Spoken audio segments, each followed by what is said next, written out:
Hanit na yun. Hinabol ako ng kalabaw. Aso? Mas okay yung nadapa ka. Ba't abutan na talaga ako? Ganun talaga sir. Nadapa ka, saka ka lang nalampas. Gumulong ako dun eh. Putik na yun. Sige po. At lang, at ako ay mabilis pa antibok ng puso ko paghabol ng kalabaw na to. Abot ka dyan. Ayun na. Patapa ka dyan. kalabaw na to. Wala naman, hindi naman nakapula si sir.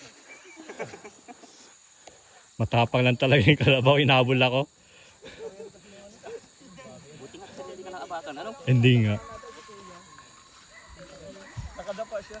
Ako muntik. Hindi ako natakbuhan. Nung dumawa na po yun, nagtakbo na ako. Kala ko abutin tayo lahat. Kaya buti sir, nakatakbo ka.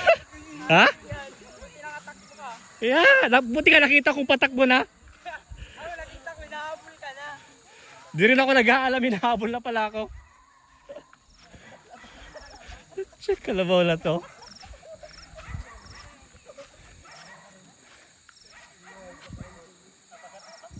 Mas matindi pa to sa aso. Naputol yung tayo ng kalabaw.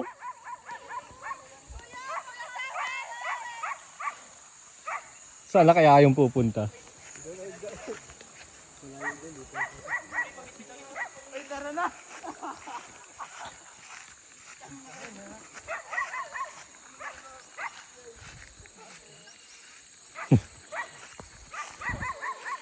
Putol yung tayo ng kalabaw nito.